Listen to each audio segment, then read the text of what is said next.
Hey everybody, welcome to Myopia Movies. This week we continue our worst of the previous year month with another movie that I don't think even got nominated for anything. We watched The Electric State, which was a Netflix exclusive. And you know that lady from Stranger Things? Well, she's still playing her character from Stranger Things. And remember Chris Pratt and how he likes a snarky AI companion? Well, you will not be disappointed. Watch the movie that could have been written by anyone. And stay tuned for its mixed messages. Anyway, thank you for doing all you do to keep us relevant. Thank you for sharing. Thank you for liking. And thank you for subscribing. And if you're interested in getting a personalized riff from us, consider going to our Amazon page. And if you find anything there that you are interested in, buy it for us. We'll do it as an episode. Thank anyone or call out anything you want us to call out and give you a special riff just for you. And I'm done. Thanks, everyone. Bye.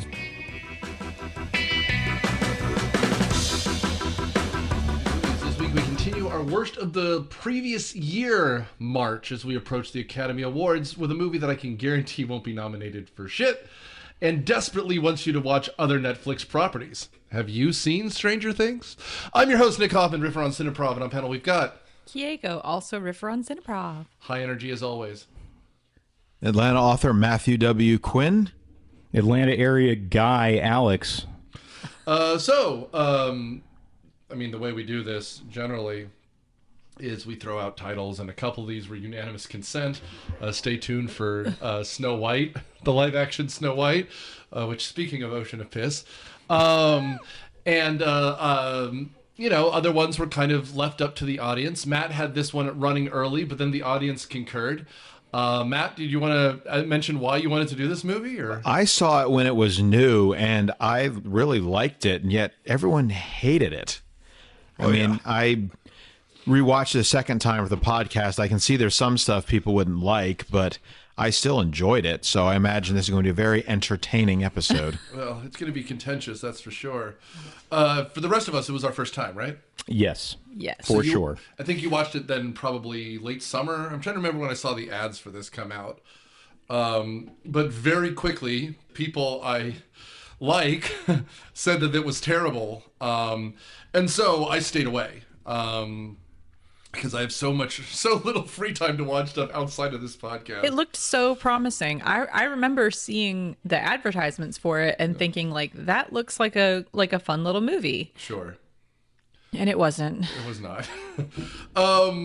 So I feel like this one, I don't know. Do you think people have seen this? I mean, obviously Matt had, but I'm trying to think because this is one of the, we've talked about this before, but Netflix is kind of notorious in my mind for putting out a bunch of shit and then not telling anyone that it's coming out. Yeah. But this, they actually It was very pretty hard. advertised. Yeah, because it was I think the reason it didn't make any money was because they paid a lot of very high-end cast members. There's a wonderful front, cast. And then it was very inflated cost-wise. Well, I'm going to correct you there. It made no money because it is on Netflix only. I don't think they put this in theaters. No, did they not at the did, beginning? but there's some sort of money explanation for how Netflix would make money on it. You know what this feels like to me? It feels like they had like a set, like maybe they had access to, like maybe they just did, the Amazon like BioShock or something like that, and they just had this sort of dystopian steampunk like 50s themed world, and they were like, let's get on that Fallout, ride the coattails of Fallout. Let's just do it. We've got this set. And then they tried to come up with a story to it's a property from take about place. Is it 8 or 9 years ago, right? Yeah, this is based on an actual book, but the book is not really action oriented. It's like a travelogue of a decaying United States where more and more people are plugging themselves into the Matrix, basically. Well, I mean, basically the reality today. It's Ready Player One, which is the same thing, right? The world is a hellscape, so they all play that game. But I will also add, Kieko, I would guess you're about 2/3 of the way there, because like everything else is sets from Stranger Things. Right? Yeah. It's a neighborhood it's a house in that neighborhood at the end of the final season. It's the same mall. Yeah. Right? Like, and then other than that, like, I mean, is that like Cumberland Mall? Yeah, how much of this was no, it's is Gwinnett that Place? Gwinnett Place, okay. So this is an Atlanta This production. is an Atlanta area mall, yes. Yep. And then on top of it, The rest of it's just essentially an open field because that's all CGI. Yeah. Right? Like, I'm sure some of it was warehouses somewhere or another, Right. like when they're in his, like, nostalgia den. Yeah. But, like, otherwise, that's all it is. Yeah, So this maybe is- they had them all for 4 months while they were doing Stranger Things, and they Yeah. were like, Millie Bobby Brown, we're going to put you in the worst wig anyone's ever seen. Roger Corman was really good at like reusing sets. They say Corman. They say Roger Well, Corman. yeah, there's not any boobs, and there's not production values of like $3. Corman did some good stuff. It's just this. And- This is a very expensive disaster. I mean, there are things that like work well. Like obviously, Chris Pratt is funny and charming as ever. Like he is himself. The heroic Mr. Peanut. Did that work for you? Yeah, Okay, yeah. Mr. Peanut is basically Abraham Lincoln. he is. He's great. Plus, like, you know, I'm from Alabama, and the peanut You is don't say. celebrated in Alabama. Our one Georgia president was a peanut farmer. Oh, was that? Jimmy. Oh, Jimmy. Oh, Jimmy yeah, Jimmy Carter. Carter.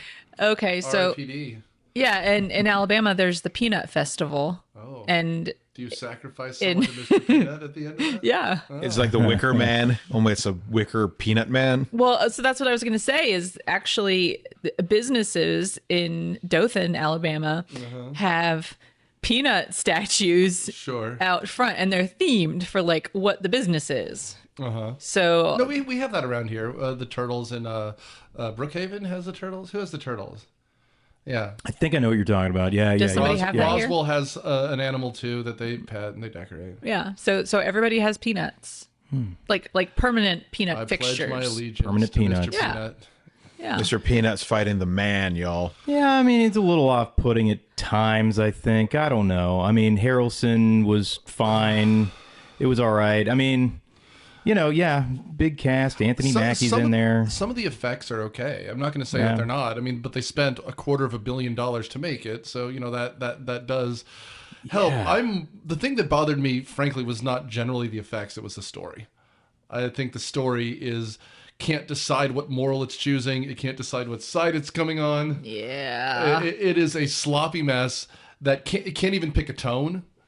Like it alternates between horrific and trying to be a comedy, and it reminds me very much actually of the movie we did last year, Borderlands, absolutely. yeah, that's the one I was thinking of, yeah. A lot of the visuals, very like sort of futuristic trash punk. I don't know, whatever you call it. I Yeah. mean, like junk punk.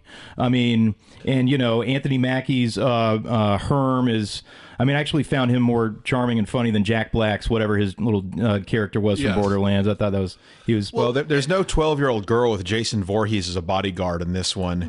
but We have a 16-year-old girl with Chris Well, but- Pratt. we're trying to pretend she's a teenager. Yeah, she does She's not 28. pass. She does not pass as a child. Yes. Like characters in the movie had to say, "You're a child." Although she's only 21 now, so I mean, Yes. she's probably like 20 or maybe tailing. I mean, you know, I don't know. I think she's been around for so long, and not that I watched Stranger Things much at all, but I mean, like she's just been around a long time. Check out Enola Holmes. The first one is pretty good. I have nothing bad to say about her, and this is fine. Although we can do a movie where she gets to use her English accent, guys. And I know Enola Holmes she does, but she's an English actress. That's she does right. not have to pretend to be American. I actually think that she doesn't have that much of one now because she's done so many like American accent, you know, productions that she I saw an interview where she's like, I basically don't know my accent anymore because Well, I mean, and it's funny because she does the thing that I see a lot of Europeans I know do. Like, the longer she's here, the more American she sounds, and she goes back to the home country. Yeah. The accent creeps back.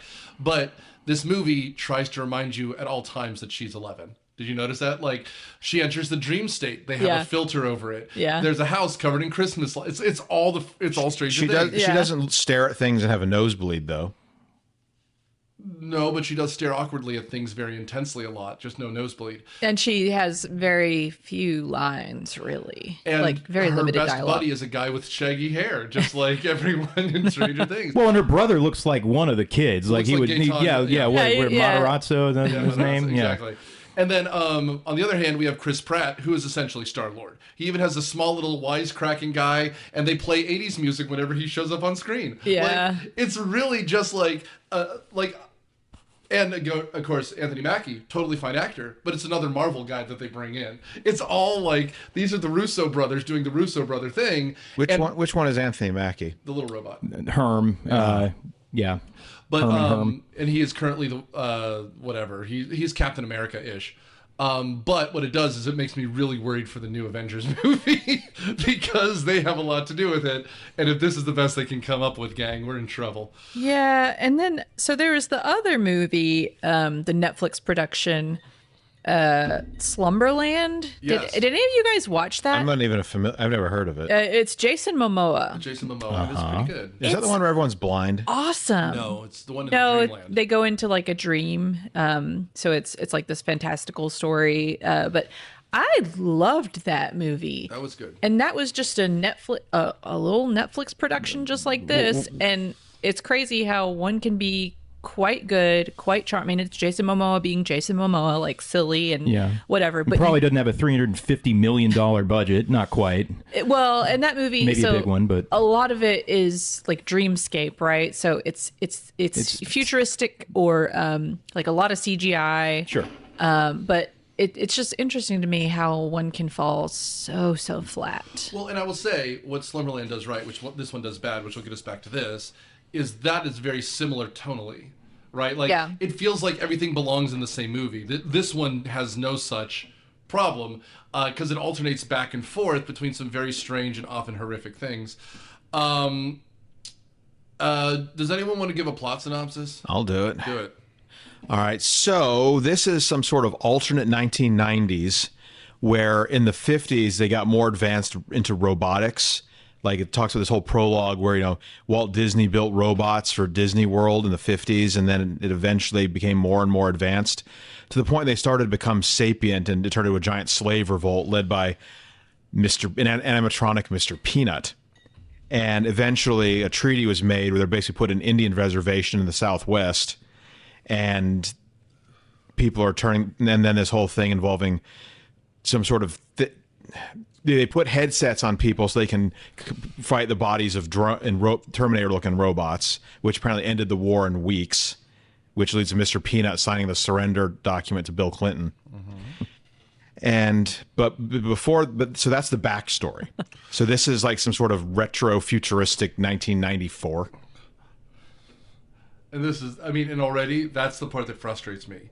You've introduced a much more interesting story to me, which is a robot war with essentially commercial advertisement characters as the villains. And that's done in 4.5 minutes. Right? Yeah. Like, that would be an interesting movie to watch. Well, but that's not the story that the movie cares about. tells. No, yeah. absolutely. And you got Bill Clinton doing Order 66, and a human sympathizing robot will be guilty of treason. Well, and the other thing you have to remember. Robot sympathizing human will be guilty of Can you treason. do it and say he didn't have relations with that robot? First of all, he did absolutely have relations. That was part of the peace treaty. Is I had my way with Mr. Peanut. But by the way, I like this impression. I had to prove myself a man. The longer you go, the more you sound like Capote. Like, because it gets gayer and softer every round. I say, oh my, Mr. Peanut, I do declare. Is that a peanut in your pants, or are you happy to see me? Mr. Peanut, exit stage left. Thank you. Okay, so you have gotten us through the introduction, and we'll go back. But what is the plot of this movie? Because none of that has to do with the plot. All right. Well, there's a prologue before the reveal that we're in an alternate timeline. That Millie Bobby Brown has a little brother. It's not really clear how large the age gap is. There's a flashback The where it movie looks doesn't like care. The movie does not care. that he is apparently very, very smart, and he takes a college test that shows he's like a math prodigy. But we can already tell something is wrong because he's wearing a T-shirt with his robot character on it, and he gets roughed up by this soldier. He's like, "Are you a robot sympathizer?" Yeah, and we're told this is 1990, so this is before the war. Yeah. Right. So shouldn't everyone have big puffy hair? But we haven't even gotten to the plot hole yet, so keep going. Yeah, so cut to the present, Millie Bobby Brown is an orphan because her parents were killed in a car accident, and she's a repeated runaway from foster care to the point they have a tracking device on her, and she's in the foster home with this fat oaf who spends most of his time in VR. Ed. Jason Alexander. Jason Alexander, yeah. Who says, I'll make you do some extracurricular activities so I'll get paid more. And then one day when she's asleep, a robot breaks into the house. It looks like Roly Poly Oly. It does, very much so. God, It's the same. Holy shit. Man, It's that the- unlocks something. Yeah. in my It's the brain. same character as the one her little brother was always wearing on his shirt. Okay, so we're 10 minutes into the movie now. Go ahead. And her ding-dong foster father is not happy about this, and they end up running. Then the robot ends up smashing the leg tracker on her, and they drive off in his car. Well- and now they're on a road trip. She's scared that the robot gets in at first, and then the robot signs to her that it's her brother. Right. Yeah. So then the mission is, instead of killing the robot, it's escaping with She the robot. very quickly she's like, "All right, was cool, yeah. convinced. Oh, You're my yeah, hey, brother." bro, what's up? Well, and Yeah. that's the weird thing here, too, because we're told Jason Alexander's a scumbag who, whatever, which is fine, but he's right. This is against the law. We need to get rid of it. Like, this world and the character motivations are so strange and vague that I would say immediately you've got to give up caring about any of this stuff. So let's start at the beginning, because Matt, you got us to what the plot is, which is she's trying to save her brother. Kind of. Not really. Two things I hate in movies. Well, first thing, I mean, this is Matt and TV tropes. We're fine. But two tropes that I hate. He said it. Albert Einstein has no shit on me, because this kid finishes a math exam immediately, and we're told that it took Albert Einstein 3 days. And he isn't even in college yet. So you're saying he's a Mary Sue? No, I'm not saying he's a Mary He's Sue. just saying that he's an it's impossible person. Yeah, it's excessive. It's a stupid trope. And like, you can say the kid's smart, you can say he's a genius, but here's the first plot hole. Plot hole. This is 1990. We're told the robot war happens during the Clinton administration, so that's at least 93. So this movie has to take place in at least 94. He is the brains of the operation that keeps things alive, right? So how long do they have him in a coma before they figure out he's the solution to all their problems? Go. No idea. The robot this movie war makes no sense. The robot war lasted, I think, 5 around 2 years, years, 6 and then he So was that's even longer. So and it's so then 95. he was he apparently was in the machine 3 years. So there should be 96, not 94. But I'm just saying, like, this part makes no sense. This movie has no regard for us as people. yeah, they don't care about any of that. The newspapers that they flashed up there in between, like, little snippets of fake Clinton talking, had 91 dates. Yes. Which I don't know, were they trying to say that it's an alternate reality and Clinton was president in 91, or like what's going? I don't know what's going on here. Or this was a Bush problem and then Clinton like no, because that's one of the things that I do not like robots. But why does it matter that it's in the past? Like Now do Obama.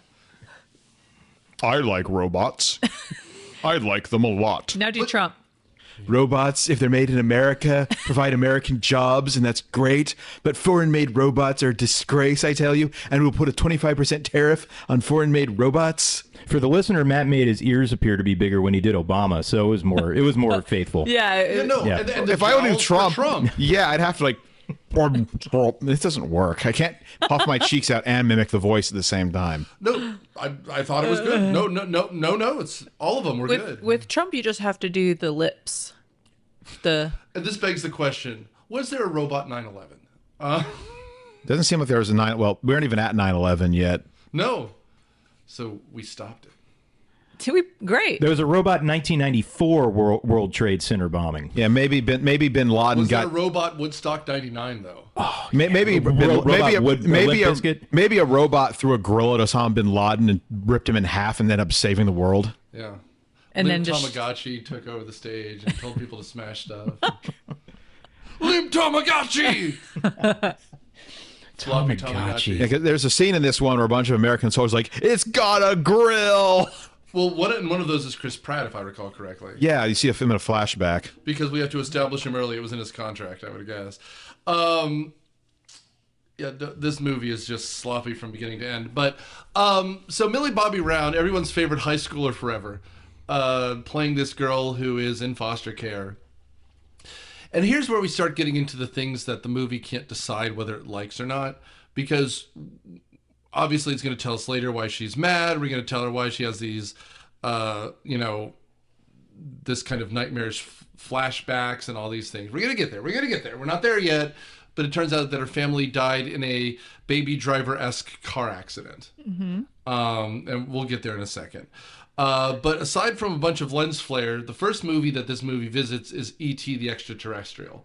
Because she hears some weird noises outside. She goes out with a flashlight, and we see, like you said, roly-poly-oly outside with a giant yellow head and the Tintin-esque cowlick in the front. Yeah. With these giant eyes. And you know what? What she does at first is exactly the right thing. Ted is in his masturbation chair, which is awkward for every young teenager. And he's talking about, like, I'm in Vegas with Cindy Crawford. Because it's 1990 and we couldn't update this. Again, I know that the graphic novel was probably set in the 90s, but the lazy part is nothing else reminds us of the 90s. She's not wearing her Nirvana shirt. There's no era-appropriate music playing. There's nothing. Beavis and Butthead should be on the goddamn TV. Is it that cutlass? Is the car the right time period? It's a cutlass. Well, it's an old shitty car, so fine, I guess. But people have old shitty cars in the 2000s too. The year doesn't matter in the movie, and that's the thing. Like, you guys are saying it was set in the 90s. I actually didn't notice that because it's irrelevant, because it's like dystopian. Like, who cares? I don't care what. There was no reason to tie it into a particular and era. usually when they're doing the nostalgia thing, especially for people who are our age, who they view as people who shell out money to watch things and subscribe to things, they do a whole lot more Just of nostalgia stuff. Well, like Stranger Things. Well, and Chris Pratt, being a guy who collects nostalgia items, it doesn't matter if it's 2020. Yeah. It's still, the joke is the same. Billy the Big Mouth Bass. What else? Yeah, I saw. Yeah, they just kind of showed. Yeah, Nintendo, like Twister, and some sort of He-Man Twister toy. there. And they talked about lunchboxes. Like, and again, fine, but why the fuck does this have to be a weird period piece when it doesn't matter? Yeah. And then, like... And they didn't take advantage of that. No. Like, if they had gone more so, it would have been better. But this movie can't decide what it wants to do. And that's what frustrates the fuck out of me. Dang it, I just had a Clinton joke. Okay, good. I did not have sexual relations with that robot. We said that 10 minutes ago. Oh, I did? Well, it's no, Bill Clinton. I did. We did.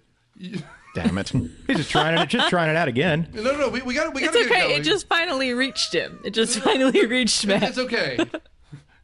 When you listen back, you'll hear it. When you anyway, so the robot shows up, and after the brother passes the genius test, he disappears because we have a 6-minute montage. Can he correctly identify a giraffe, a rhinoceros, and a camel? Person, camera, TV, man, woman. Aced it. Will they make him do will they give him a test involving putting a turtle on a post? Well, but here, what the problem was originally, they couldn't tell which of the 8 pictures was a stop sign. So they needed a genius to pick which of the 3 were a stop sign. The robots kept getting it wrong every single time. And that's why Mr. Peanut was not allowed to have a driver's license. That's right. What she's trying to do is call the police to kill this robot. And we find out that Giancarlo Esposito, that's all he did. And by the way, good on Giancarlo Esposito, because he got a job, which I assume paid well, right? And all he did was sit in the chair the entire movie. Incredible. And growl about, you has violated the one treaty, scene Mr. Peanut. There's one scene where he stands in front of Stanley Tucci and shakes right. his hand while walking on water because they're both Jesus. That's right. Yeah. I guess technically Stanley Tucci is Jesus and Giancarlo Esposito is Peter. Because they're both walking on water, but they shake hands. But every other time we see Giancarlo Esposito and hear his it's just sonorous voice, it's the screen, which you said Fallout. That's exactly what these things look like in Fallout. But Jason Alexander's like, my masturbation chair woke me because the network went down or whatever. But she's trying to do the right thing, call the cops. Yeah. And he's fallen asleep on a phone sex line or whatever he's doing in his masturbation chair. But when he wakes up, he calls the cops. And the cops say, like, look, this kid has this, like, robot and we're trying to... And she tases the shit out of him, which is very funny.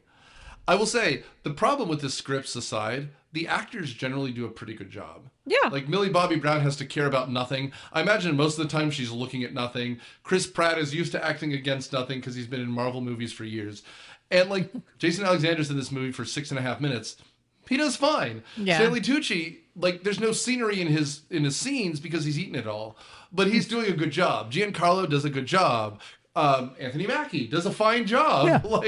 But there's just nothing here. Yeah, Jenny Slate's in there. She's fine. She's the male. U.S. Postal Service. Yeah, The guy from Everything Everywhere. What's his name? Hey, Dr. Short Round. is that his name? That's No. Short Round. That's a character from Indiana Jones. I can't remember the actor's name. Yeah, he Way or something. Yeah, way. He hates. So when Short Round came out, he was really upset with that role because everyone treated him like a kid. So he stopped acting forever and ever and ever. And then he came back for Everything Everywhere All at Once and won the Academy Award. Yeah. so that was the husband of everything. Yeah. Oh man, I saw that movie a year and a half ago. Yeah. Wow, Well, and he's I didn't recognize him. delightful. Yeah, he's great. Yeah, he's he's delightful. awesome. I should have recognized him. Yeah. And he has a mullet in this movie. He does. He has flowing locks, I think you mean. But yeah, no, he's delightful in this. A And- great cast. It's just that they had nothing to like go with. Yeah, I mean, and of course you can't do a movie with voices without Alan Tudyk. Or, Of course. Yeah.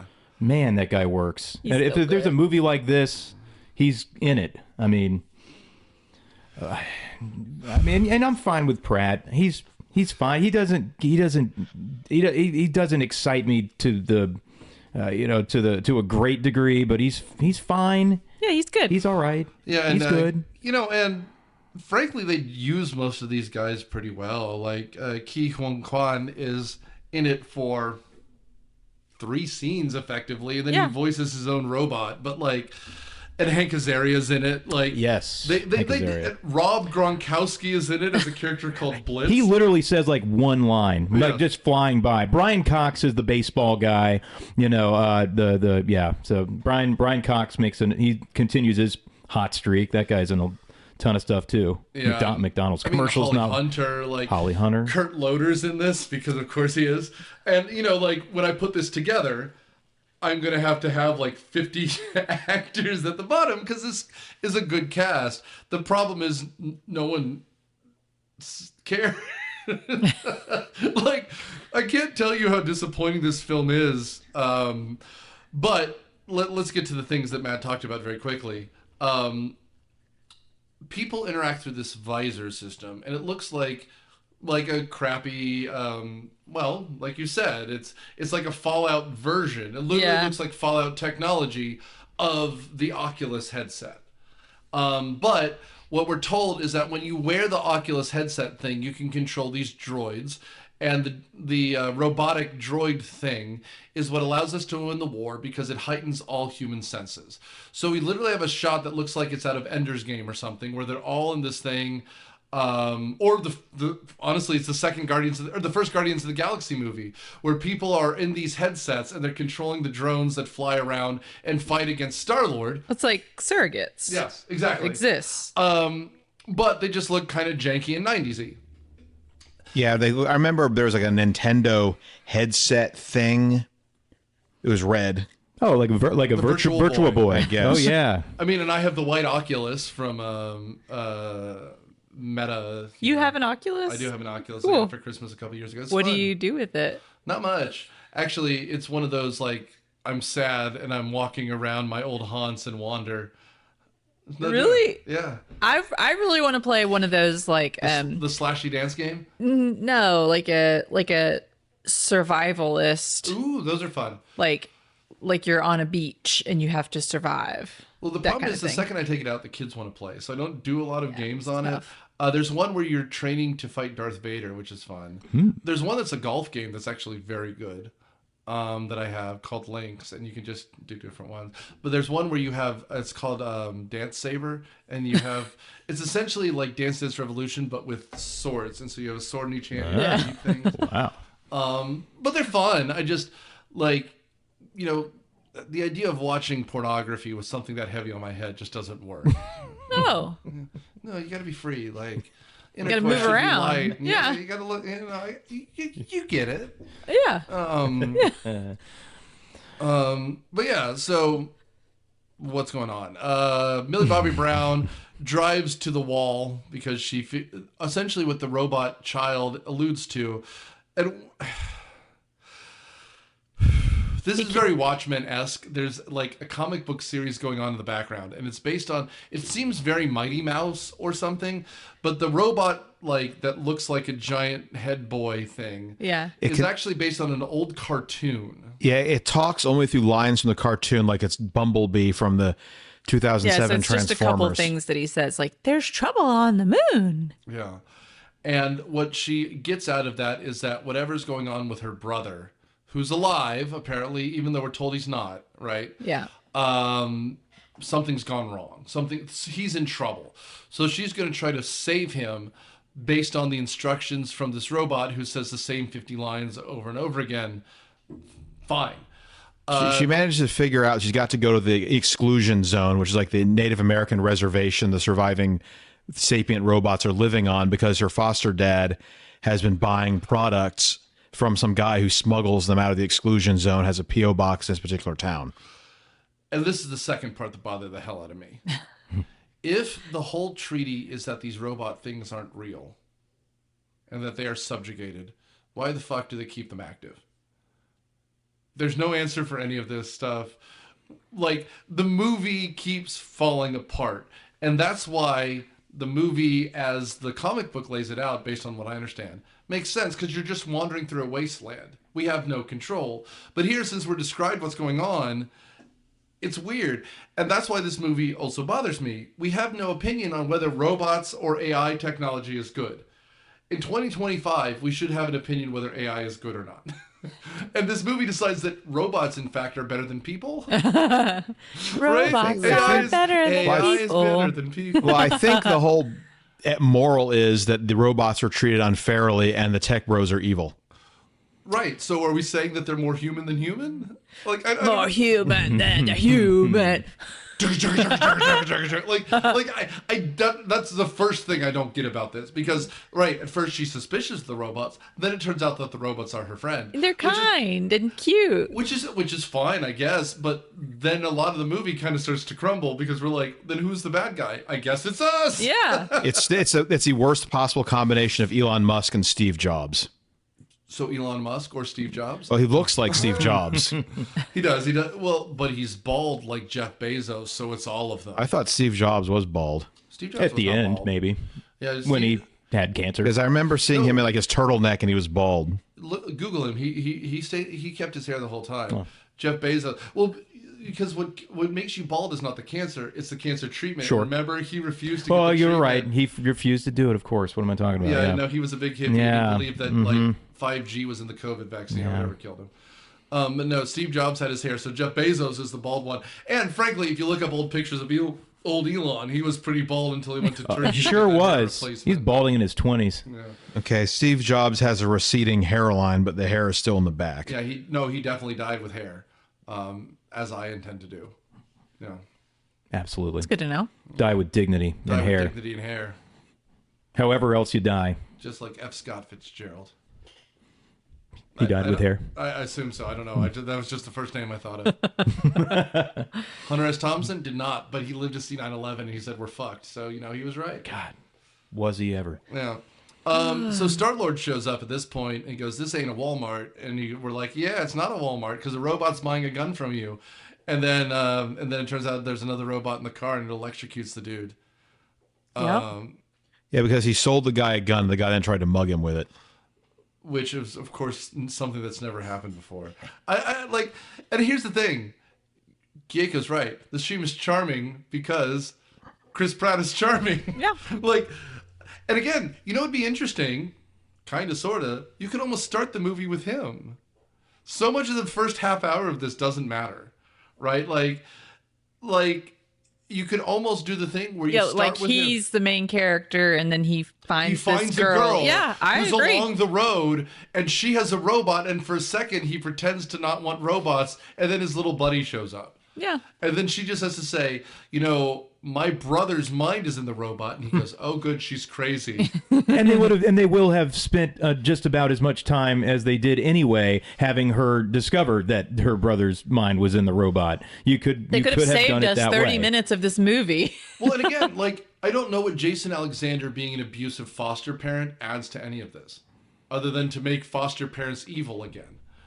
Like it's such a stereotype that foster parents are evil that it sucks because most foster parents ain't, A, but B, like A previous episode, Angels in the Outfield, that one seemed pretty nice. But again, then why do they, like, give me one reason for... Well, when Joe Esposito tells her to go home, she doesn't have a home to go home to. Yes, but you could establish that without a home. I think the purpose... Make her homeless? Make her wandering the roads. If you see a 22-year-old child wandering the roads and asking to be picked up from, like, as a hitchhiker, you assume she doesn't have a home she wants to go back to. Right? Like, it's not like she's like, oh boy, Thanksgiving. No, she's leaving. We can understand a kid running away from home. We're not idiots. I mean, now I will say, an interview came out today with Matt Damon. Are we ever going to do Team America? No, because it's actually a good movie. But what he said was he wrote a script that Netflix wanted to buy. Okay? And they wanted some changes, as a lot of producers do. And he said no, because one of the requirements for all Netflix movies is that at least 4 times throughout the movie, a character has to explain the plot because Netflix assumes that people are watching this on their phone and they're not paying attention. And just me saying that reminds you of a lot of this movie, because how many times do they repeat the premise over and over and over again? Yeah, but what's also actually really funny and ironic about that is I had to watch this movie twice. Because near spit take. Oh my god. Because the first time I put it on, like I told you guys, I was like, I think I'm gonna like it. I'm gonna put it on with the kids. Yeah. We got like 30 to 40 minutes in. The kids left the room and I was doing a craft activity. I was painting and I was listening to the movie and I was paying attention. I wasn't on my phone, no but I was like, I was focused on my work and I realized, I was like, I had the big ticket moments, but I really didn't know that much. That's because there's really not that much dialogue except for them just repeating that same little, I'm a child and I have a brother and he's a robot and we have to find him, like again and again and again. Well, and like, for example, Chris Pratt. Chris Pratt is a dude, we're told, sells crap. Old crap. Yeah. Like Jason Alexander has like this Vintage. old Stratocaster, right? Like, and then we find him. He's selling crap. Then she gets in the back of his truck and we're taken to his haul of crap. Yeah. Right? Like, and then he's like, we're not going to make money if I can't sell my crap. And then he unplugs the microwave. He goes, this old food, this is crap. It's old crap.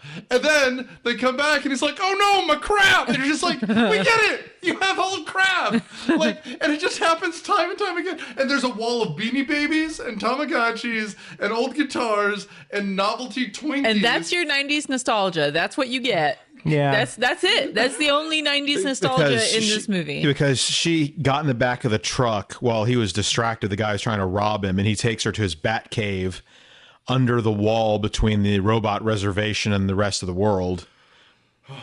And then that's when, what's his name? Esposito? Giancarlo Esposito, who we're told is Gustav like Fring.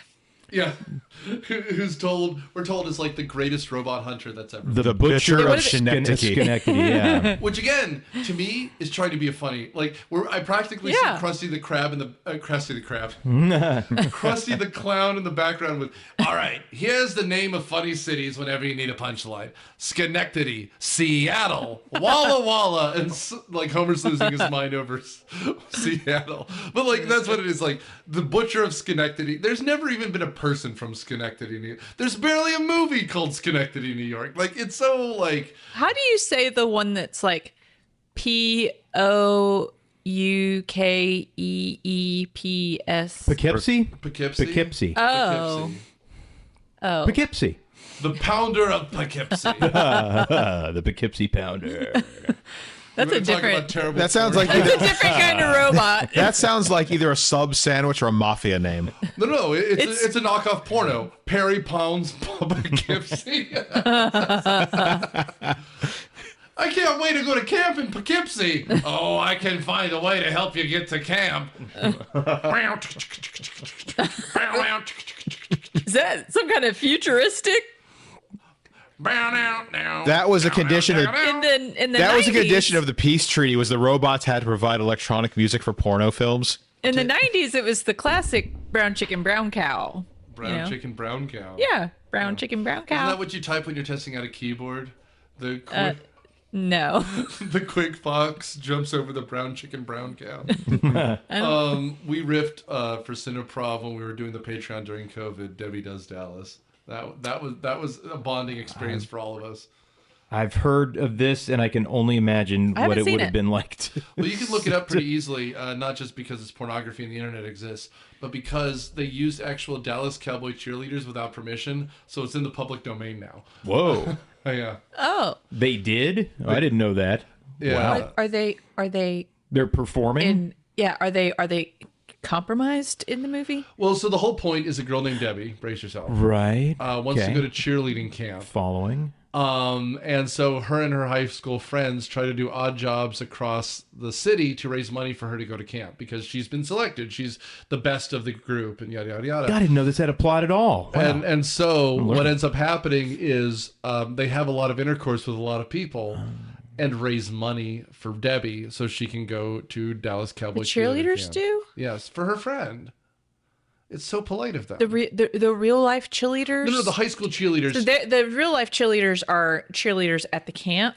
No, okay. I know this is a very complex plot, but she's a high schooler. And I these just are want to high know school cheerleaders. if the real life cheerleaders were like doing things. That's what Alex wants to know too. Yeah, I need to know that. No. So the I don't think they'd be friends who are- cheerleaders very much longer if they did. Her friends who were cheerleaders for the high school were in fact having intercourse with people, but then they were getting paid. Like, it starts out as a friendly car wash, but then they start how they having all start sex with people. Yeah, that's what happens at every car wash. Yeah, could you imagine? Like other episode Wild Things. I mean, the last time I drove through a car wash, people ended up having sex in Yeah. it. So, but yeah, no, what they ended up doing was they were supposed to be some random Texas school, but just like every high school, they were named after a college team or a practical team. They were the whatever Cowboys. And then rather than actually just come up with a fake uniform, they just bought jerseys off the rack, and the Dallas Cowboys sued them. So they couldn't. So it went over the counter. And so Debbie Does Dallas, along with Behind the Green Door or Deep Throat, just became one of these infamous 70s pornos, which were real, but then everyone was like, oh, we can't use this anymore. So they just kind of released on tapes forever, and they became public domain. Interesting. The history of pornography is interesting. And I guess it relates to us because if there's ever been a format you've bought a movie on, pornography decided which one it was because they were the ones who chose VHS over Betamax. They're the ones who chose DVD over Laserdisc, and they're the ones who picked Blu-ray over HD DVD. Really? Yeah, for various reasons, but once pornography put its money behind it, like studios stopped splitting the difference and they just said, let's go for it. Pornography runs the world, basically, right? More or Pretty less. much. I mean, I've never seen it before as a good Christian Oh, no, boy no, no, no, who's no. married. But No. I've been told it can be quite lascivious. My God, I've lost so many monocles over the years doing this podcast. Did you know that? Do you mean Unlike- VR headsets? Unlike this movie, which is basically PG. Well, I mean, it's a Marvel movie, so it's essentially PG-13. sexist. I would say it's squarely PG-13. It has a lot of bad language. They dropped just a few too many F-bombs. What was it? I think you're allowed to have one F-bomb in PG-13. Yeah. One or two, yeah, depending on the movie. And I will just also throw out here, like, it is a completely sexless movie, which is fine. Good. That's good. It's for the best because all these are children characters. Even though Millie Bobby Brown is again 21, acting against Chris Pratt, who's a Schwarzenegger now, but like it's fine. But this is like discount Terminator too, because there's not really any blood. There's really not that much violence. Dude, I'll tell you, I would like just tooling around the internet, looking at stuff on the movie. Some of Chris Pratt's recent photos, he friggin' looks like Arnold, or he's trying to look like Arnold. I'm telling you, he's got the short hair. Yeah, I think so. Yeah, I think they're probably recent photos. You look up some of the photos on. You can find. You can Google right now. He's pumped up. Well, he was pumped as he's pretty Star-Lord. pumped. But I'm just saying, like his face. Yeah, like there's his look, the like honest trailers, I think, for Guardians of the Galaxy is like, we took that chubby guy from Community and made him a sex symbol because fuck you, that's why. Well, but also, if there's ever should be a schlubby, kind of chunky Marvel hero, it should be Star-Lord. The dude is stuck in the 70s. He's running around in a vest in outer space, for God's sake. Who gives a shit? But you're right. He's like a real Arnold, like just in like the hair and the style. I was just like, dude, there's a little, whether it's conscious or not, you're trying to be your dad-in-law just a little bit there. I think. And also with Guardians, I assume coming back for this new Avengers movie, I bet you he's also in stupid shape again too. Sure. Which again, doesn't need to, but here we are. Yeah, see if TMZ caught him at the gym getting shredded again, and that's a clue he's in the movie. All of them. If you've not been paying attention, which good on you for not, it doesn't matter where I look on Insta or Reddit or whatever, they're announcing another person is going to be in this Avengers movie, to the point where people are just putting up parodies like the kid from E.T., he's back. Like, it's just like, why not? Because all of this is stupid and no one's going to see it. The second you bring back Robert Downey Jr. and Chris Evans, you've lost all respect for me. Kill a fucking character. I'm sorry, just kill a fucking character. Meanwhile, we eventually get out of Chris Pratt's pleasure palace. I know we can't talk about this movie because there's nothing to talk about. Because Esposito has come in and blown it up. Yes. And unfortunately for us, this means that, I guess, unfortunately for our crew, this means that they are trapped in the Forbidden Zone. Because, go ahead. Yeah, because evil Steve Jobs, Jeff Bezos, Elon Musk has basically hired a retired robot war vet to be his personal Blackwater to start hunting Millie Bobby Brown and the runaway robot. And we're told, and this is one of those things where the movie, a twist is when the movie knows something and changes, and the problem here is that the movie keeps lying to us, right? Like, because it knows the truth and it's intentionally telling us a not truth because it wants the movie to continue, right? What do they tell us now? Okay, the problem here is that we are told Giancarlo Esposito is the best robot hunter of all time, right? Yeah. And he's here to kill robots. Yeah. He's a butcher. The problem is he fails, which is supposed to aid the plot. Because if he kills that kid robot, that's a bad thing. And Stanley Tucci knows the whole time it's a bad thing. Yeah. And Giancarlo Esposito doesn't want to kill people, so he doesn't want to kill Millie Bobby Brown or Chris Pratt. So what the fuck is the point of inviting him? If the whole thing is that he's the butcher of robots, and we want this robot alive, then why invite him? I think he wanted to create an international incident with the robot reservation. But this happens before he's in the robot reservation, right? Because this is when he's in Chris Pratt's neutral place. In the crap cave. Right? So, like, again, this is the part of the movie where I'm just like, there's no purpose to this. This movie is dragging along, but nothing matters. And we're told that Giancarlo Esposito has been retired for years because he killed all the robots. Fine, I guess. But now we're on the way to, what is it called? Flat Top Mountain? Raintop Mountain? Tabletop, I believe. Tabletop Mountain. Brokeback. Yeah, Brokeback Mountain. And they're being carried in a giant VW bus because this movie can't exist without nostalgia. And what are they going? They're going to a mall in southern Georgia, or south of the metro area, in the middle of the Arizona desert.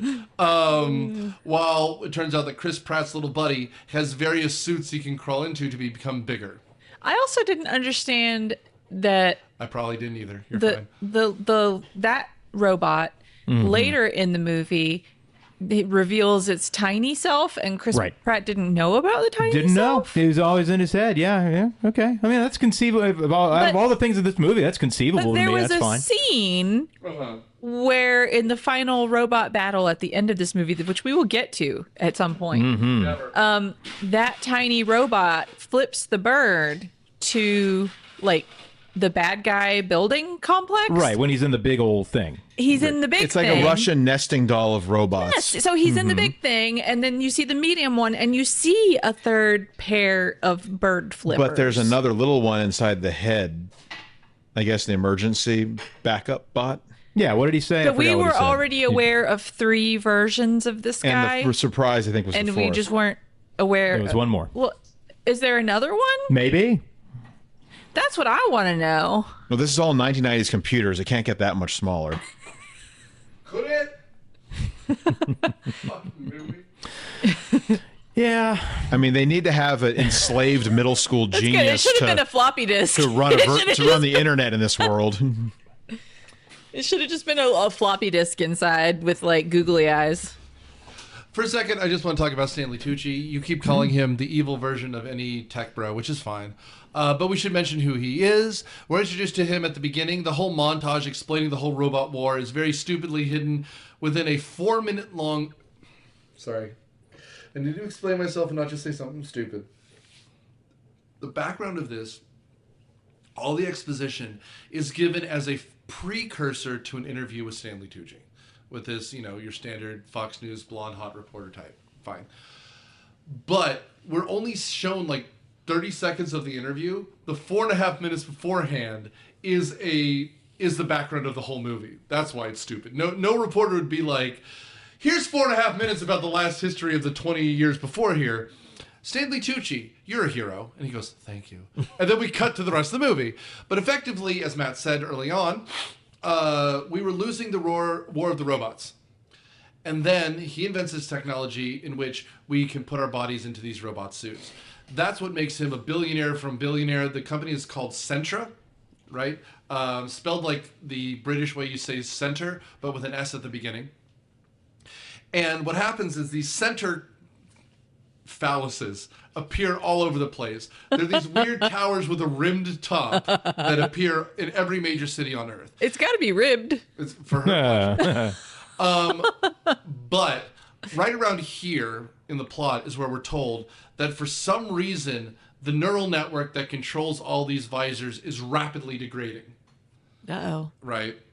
There was a tiny unsecured node in the data matrix, we're told. Oh, no. And that's how this yellow robot escaped, says an Indian man and a man with huge teeth. Oh, you got to secure the nodes, guys. I mean, if you got a node out there unsecured, oh yeah, that's what he said. Screwed. You could barely even notice it. It was when you wouldn't even have noticed.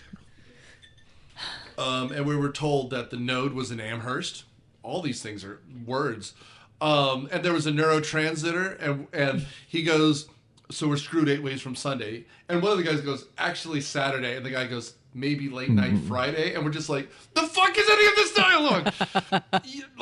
And again, this is another tonal shift in the movie. Like, you can't be the Terminator, then you can't, now we're Disclosure, right, or something. And then the funny thing is, at this point, this is when he hires Giancarlo, or he's trying to get back into touch with Giancarlo Esposito, and he tells him to get back in his Neurocaster. The funny thing is, he has this old 90s computer. Did you see this? It's got the dual disk drives and everything.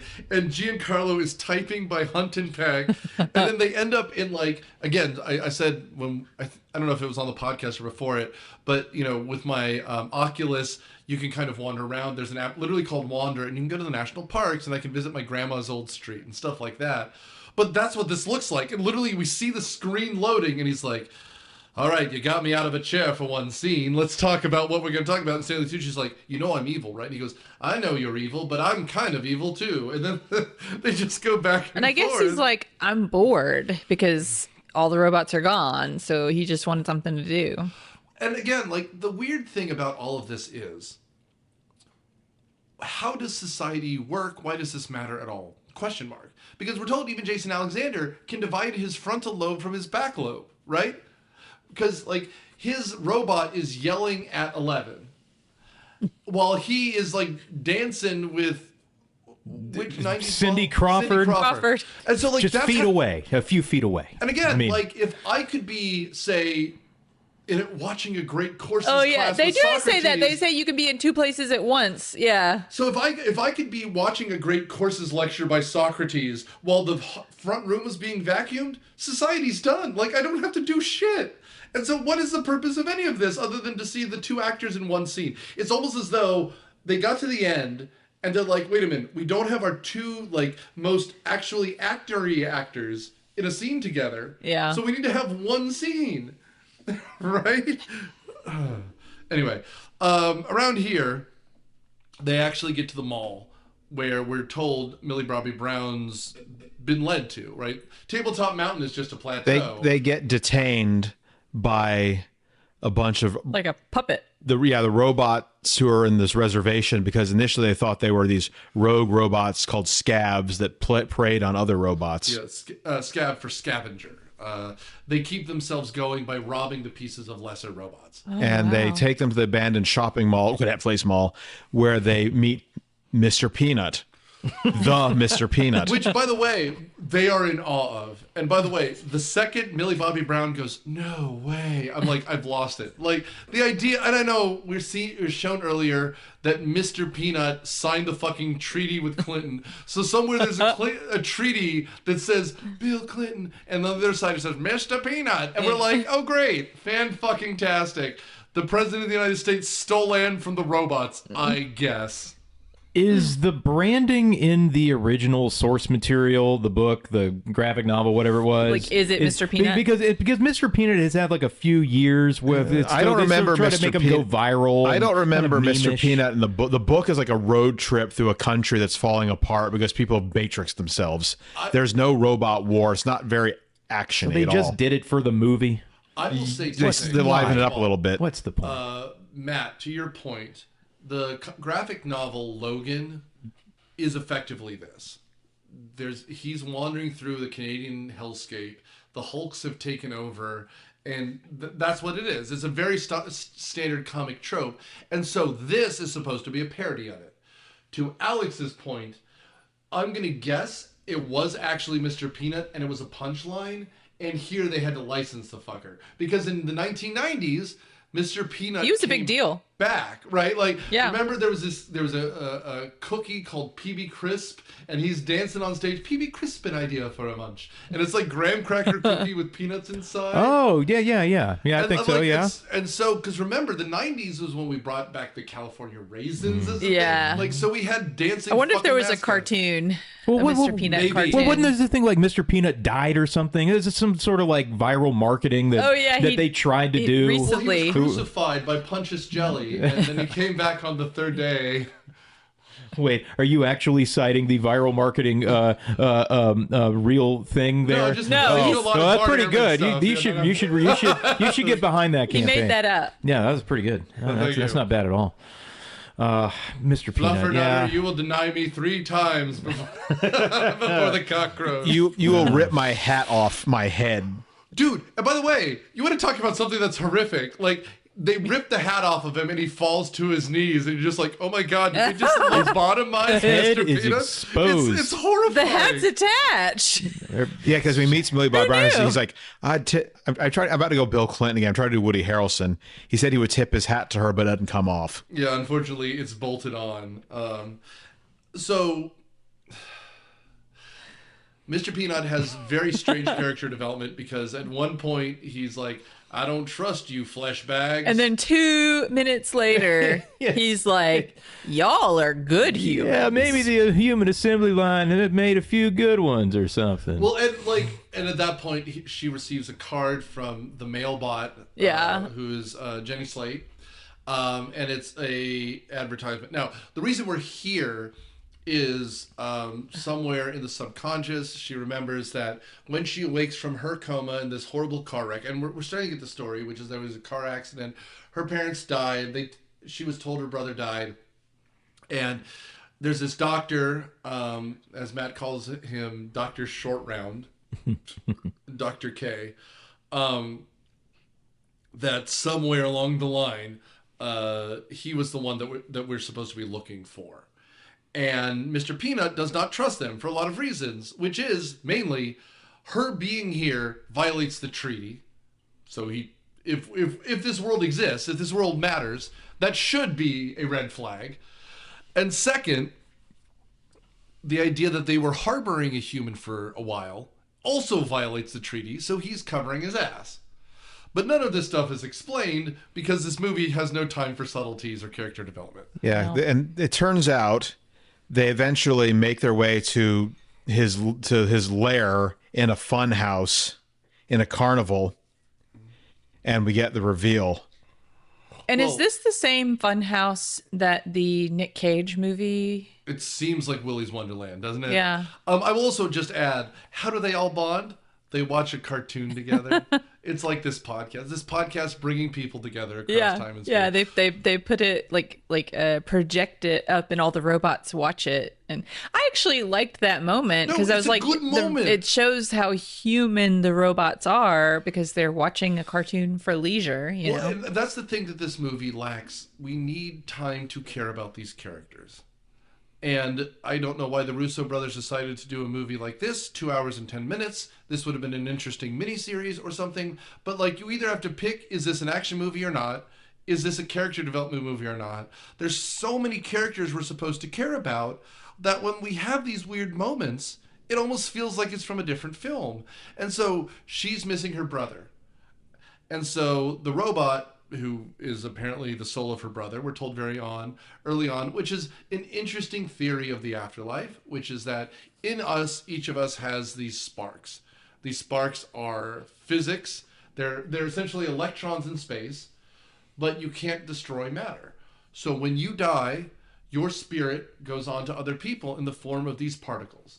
That's what we're told. Yeah, he has this whole speech about how he's going to college at like 14, and she doesn't like that, and he's like, "Well, we'd be quantum entangled." No, but like that idea is a sweet idea. That when you die, there's something of me still a part of you and a part of the universe.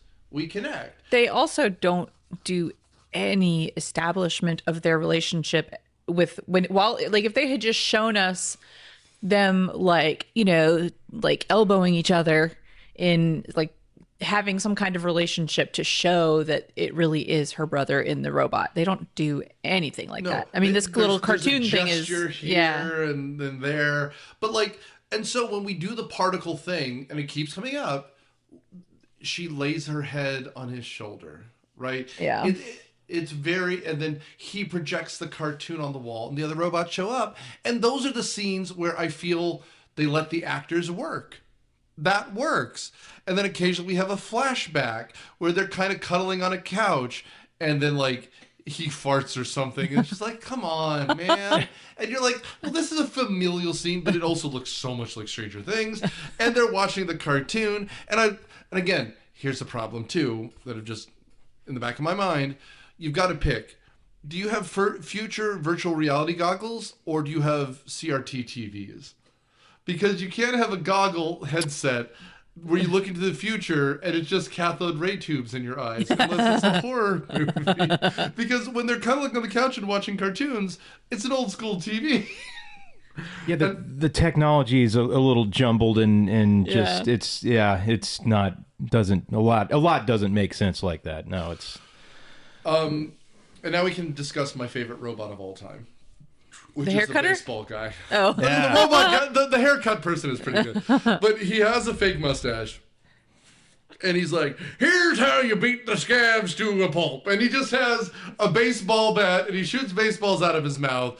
And he's like threatening and unblinking. And he is delightful. He also like dies a lot. Well, like unexplained. The mouth panel drops open. You just slam it right back up, and he's screaming Brian Cox again. That's what you do. You give Brian Cox a bottle of Irish whiskey, and he will do your fucking film, and he will yell at robots. Yeah, ba-da-ba-ba-ba. He's getting paid all over the place these days. They put a Dell computer in front of him. He beat the shit out of it live on camera, and that's what the sound effects were.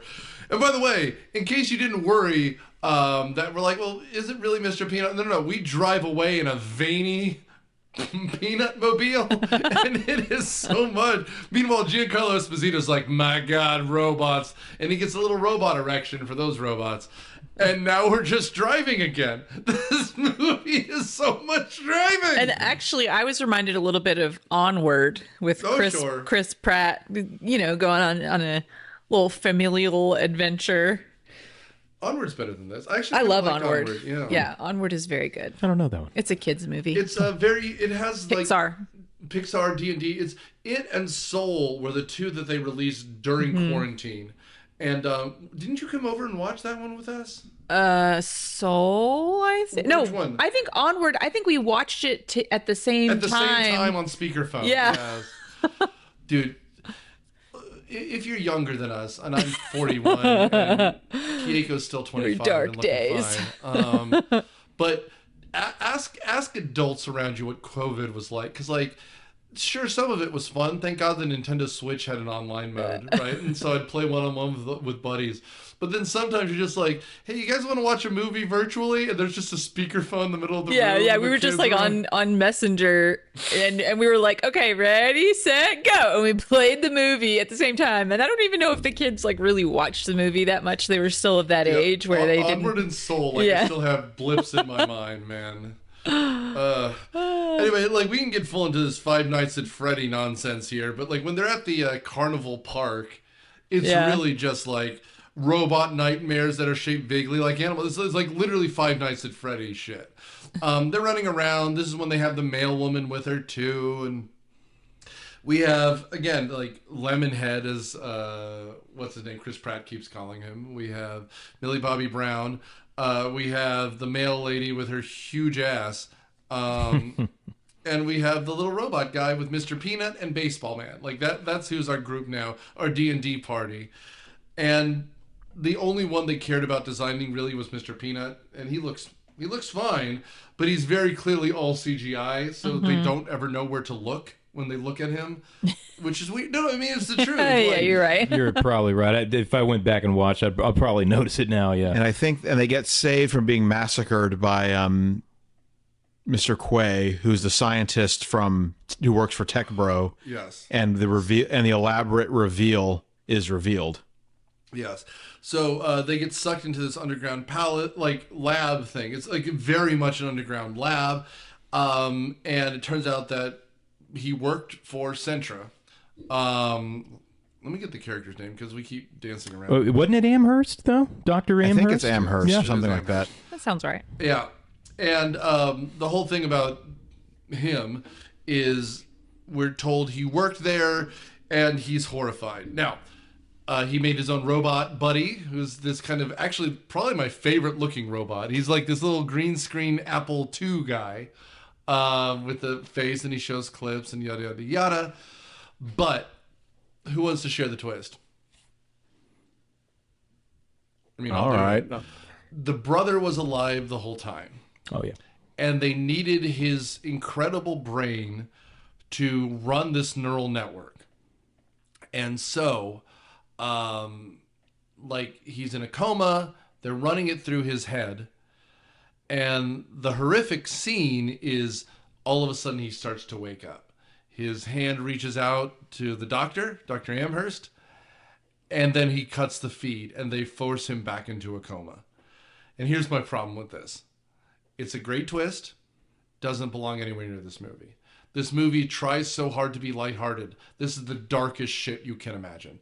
You keep a kid in a coma. You reintroduce him into a coma to keep your fucking software company alive. And they don't care enough about this. This is like SCP Archives horror nonsense. Yeah, and instead of trying to blow the whistle on it, he comes up with this elaborate, complicated scheme where he links the kid to a robot he sets loose.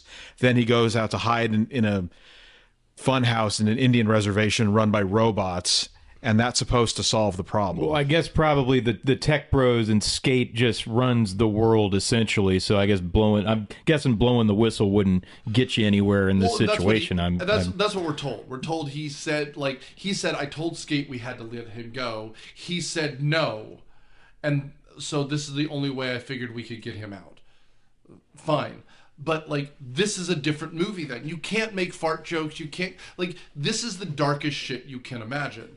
We're keeping a child in a coma forever so that we can run our technology. You don't come back from this. There's not a happy ending here. Mm-hmm. At best, you kill the kid, which even the movie takes away from us.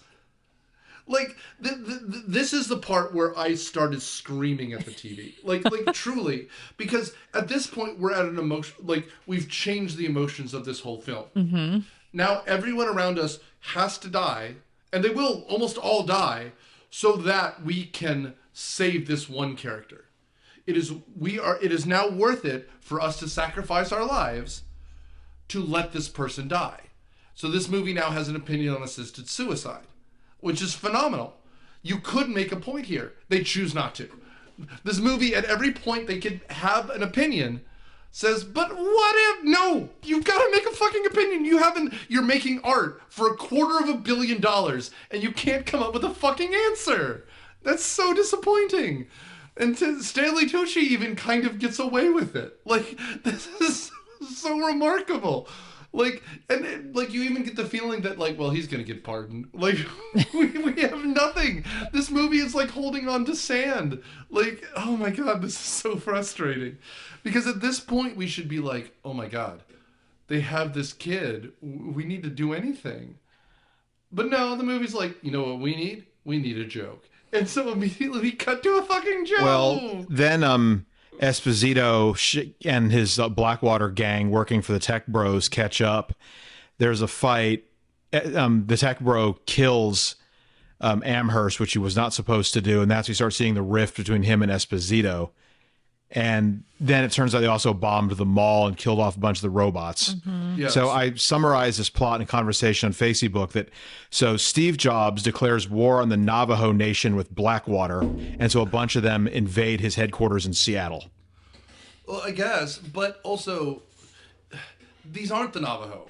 Because we're told that these are people who aren't people. I mean, I guess. But I think the condition is they're recognized as people if they're kept segregated in their Indian reservation. That's a mall.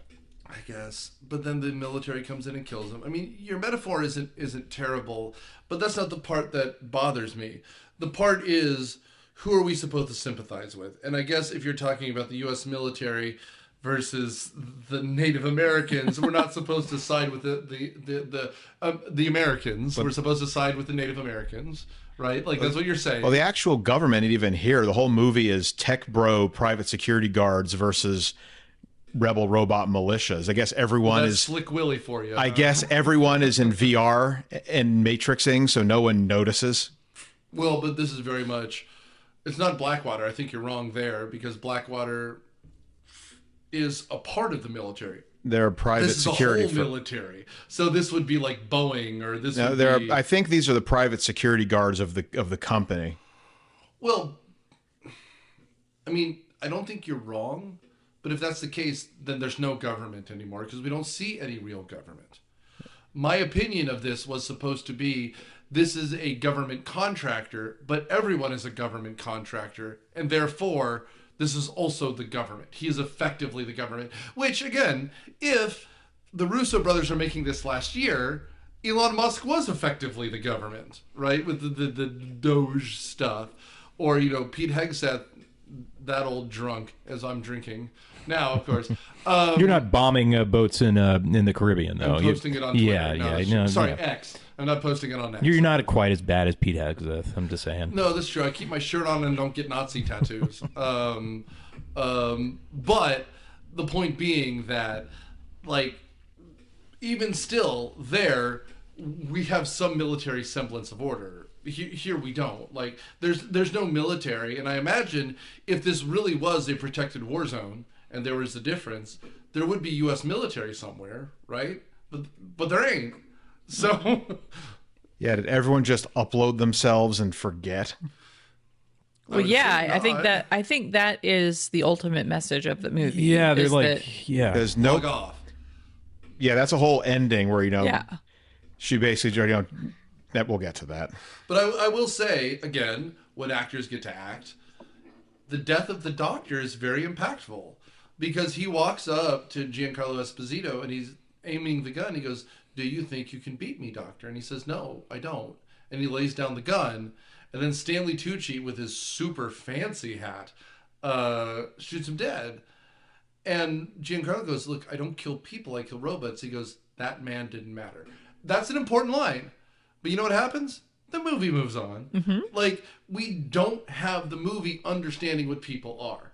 And so much of it is, Matt, this is not saying doesn't surprise me, but you generally like a movie that creates an interesting world more than the movie itself. This does create an interesting world. And the idea that you link this to the Navajo or to any other thing, that is better. That doesn't make this a good movie. If they focused more on that, that would be interesting. But they just do not care about what you just said. I bet you the graphic novel does. Graphic novel doesn't have any of this. It's sort of it's a travelogue. Yes, but it's a travelogue through what is effectively a reservation, isn't it? No. What is it? It's been a while since I read it, but I think they sort of bum around the country where most of the people have put themselves in matrix machines, and everything else is just falling apart for lack of maintenance. Oh, so you said it's like a wasteland. So they're just coming on pockets of there are people, whatever. and there are people here and there who are still living like Yeah. normal people, but most people are not. So instead, you're writing a better movie than This, in order to make Electric State as an action movie, which this kind of is, they had to make up a bunch of stuff. So what you're describing is a better movie than what this movie is. Because the idea that they've isolated robots to a reservation is what they've done here. But there's none of the politics of a reservation here. Like, the idea would be then, oh, there's humans that show up, then the police of the reservation should show up, which is what's going on in Oklahoma now. Like, that's the kind of thing we should be talking about. There's none of that. This is just superimposed over pictures of reservation land. And speaking of which, when we get back to the mall and everything's destroyed because they finished Stranger Things, it is quite sad. And so Chris Pratt lets his wig get a haircut. But Mr. Peanut, other than having his hat removed, is fine. He should be at least fucking limping or something, or lost an eye, but he doesn't matter. Instead, we're just in the post-apocalypse of the mall. And I mean, I feel that every day. You know, sometimes I want an Auntie Anne's pretzel and I just can't get it. Auntie Anne's pretzel and I can't get it. Or orange Julius. How orange is your Julius, my friends? Yeah, and so with... now... A moment of silence for the malls of America. And Orange Julius. I guess they're around, right? Well, I don't know if I've seen one recently. I mean, Lennox... Or Amber... Sorry, go ahead. And so now, with Blackwater having abducted Chris Robot, Christopher the brother, and murderized half the robots on the reservation, it's time to strike back. So I think they all get smuggled in a truck to Seattle, and they storm the Apple headquarters. And by the way, did you notice that the Centra logo is very much like a swastika? Because they keep showing it over and over again. They just rotate it 90 degrees so it looks like an S instead of like weird angles. And this is where, again, we now establish that this is just a horror show. And if you're not aware, SCP is this kind of horror archive. It's great. I love it. I've submitted several things that have gotten on there. But there's one where in order to make a... there's a company called Dark, which doesn't matter here, but they want to make a machine that can see the future. So they create a quantum computer and essentially drill it into a human's eyes so that it can see the future. And the person who tries to tell the story is the doctor who made it, and talks about how they had to turn a child into a computer, and they found it in the slums somewhere, but she was particularly smart, and that as they destroyed her in order to make the computer, more and more her ghost appeared in the background, and the ghost wandered around to try to wake others to their plight, and then in the end, giving up on sentience, it tried to kill others. And I'm just like, oh my God. It's a horrifying story, and if you're interested in such horrors, it's essentially a wiki where people can submit horror stories. But several people have turned in the podcast because it's just public domain, because it's just a wiki. SCP Archives did a great version of it, but it just reminded me of this because that's what this is. They took a child, they used his brain to destroy it, and he's desperately pleading for help. And Stanley Tucci, being Stanley Tucci, who's great in this, but he just plays this charming coldness so well. He's like, oh, don't worry. He's perfectly fine. And as long as the bottom line works, they don't get bathroom breaks on Amazon. Like it's whatever it is, it's very much like it's anti-capitalist. Yeah, I think they vaguely try and hint to give him something sympathetic because you see him have his little utopia. Oh yeah, his mother mom is feeding him Italian food, and he's like, my mom was drunk, and when she was sober, she was worse. But I can, have cannoli now. He's like, life sucks so much, it's better to live in a fantasy we made up. Well, and that's the whole argument of the story, which is that fantasy is not good. Do not live only online. Meet with people, talk with them. Thank you for liking and subscribing. Yes, Except go online. After that message plays, then Netflix feeds, gives you a dose of your own algorithm and tries to get your eyes glued to the screen. So just for you a get few the more next minutes. season of Stranger Things. Thanks. Yeah, exactly. Netflix rings a little hollow, but given who's I feel the conveying same message, way. We're but, watching Fallout right now on Amazon, and there's so much that is like relevant in like today's world about literally about Amazon and their role in the world. Yeah, I mean, what was it last week when we did War of the Worlds? Amazon saves the day. Yeah, and yeah. Like, what the fuck, guys? Come on. Yeah. Someone made the point of what is it? Damn it! The Star Wars the Andor, right? Yeah, Andor. Which is basically like creeping authoritarianism, and and how Disney put it out. is essentially playing their part in ours. So Yeah. I mean, it's window dressing for these companies It's to put this wild. stuff out. Well, and it could be a good property, it could be a good story, but it's Well, and again, Follow. it's one of these things where it's the acknowledgement that we all need our drug, and the worst drug of all is scrolling in the middle of something, right? Like, because it's the idea that if you have to be on your phone or on your technology, the world is off. Like that. That's kind of what it's saying, because at the end, 11 is like, you need humanity, I guess. But Even though humans are evil. yeah, but that's the other part. This movie can't decide on a message, right? Like, it's so muddled and awful. Well, yeah, they really don't at all go into how this has ravaged like humankind. The world. Well, they They hint don't. at it because you see the guy, slumped against a gas station wall with his shopping cart full of crap, and it's like, oh yeah, okay, a lot of people have ended up like it. You pass a house where a couple is just mouths agape on their front porch, and it's like, okay, right, great, and the world looks like hell. I mean, it looks like an absolute hellscape. So something's wrong. But I mean, they could have, they could have gotten into that just a little bit. Like, for example, Chris Pratt. Chris Pratt is a guy who eventually gets a haircut from a depressed chair. Who can only say hair. Yeah. Hair? Which, again, fine. He gets a mullet out of his skullet. But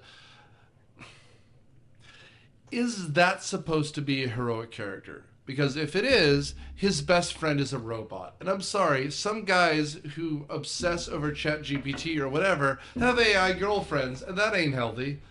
Right? Like, he ain't fucking this thing, but at the same time, have a human girlfriend at some point. Like, and the problem is we're supposed to be like, oh my God, Millie Bobby Brown, you're merely a child. And no, she's not. She's 22. And if there was some romance between the two of them, that would make him a person, but it's not. Instead, he's more like, Hermes, oh my God, you're going to die. I love you, man. You're a person more than persons. I'm going to doom scroll on you forever. No, man, have a person. And that's part of the problem with the morality of this movie. Like, What did you guys think about the penis joke that the tiny robot made? Oh, the 8-inch, right at the Eight- very eight end in- there. Yeah, you said something like 8 inch. I've seen your 8 inches 8-inch of model. steel. Yeah, I've seen your 8-inch model. That might be being generous or something. Whatever he said, I don't know. oh, you sound like Yeah. my ex. Yeah. Chris Pratt does kind of Speaking of just Angels Among, have, sorry. shockingly, just doesn't have. Yeah, like the movie, Chris Pratt's character doesn't have much going on, much to do.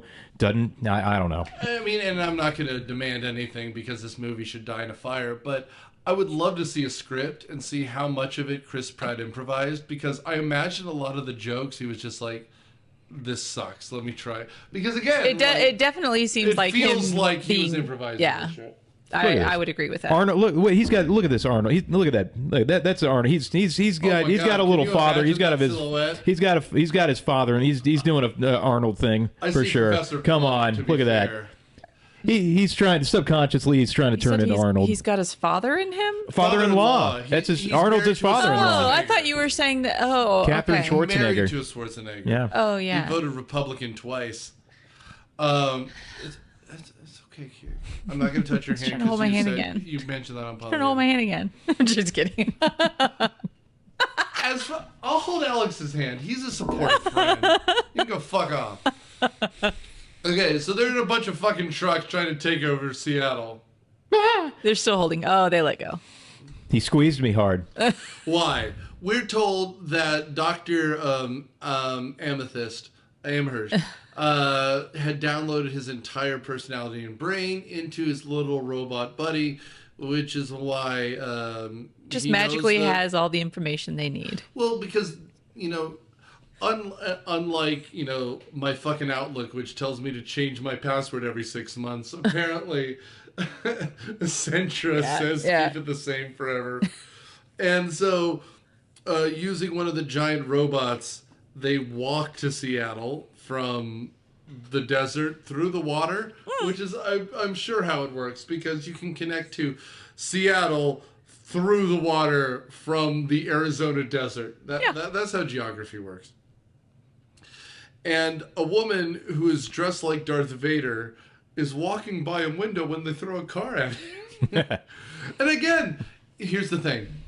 This is a very enjoyable scene, but from a different movie, because at this point we find out they've had children in a matrix tube kept in a permanent coma so they can run the internet. But, like in a cute, funny way. In a cute, funny way, we're flinging vintage cars at this window. Like, that's, again, at this point, man, you can't have anything funny. Sorry. Oh, it's only one kid. Come on. It's like at the end, it's like in the third act of Minority Report, when they have those things that can see the future, mostly naked in a water tub. If all of a sudden they do the fart scene from Blazing Saddles, you're like, you can't change the momentum, man. And that's why I think the Russo brothers have missed the point. Yeah. And so, like, at this point, he's like, dramatically, we have a security breach. Everyone to security level 1. And so all of these people in black suits, like they're all villains from a Star Wars movie, start putting dramatically visors on.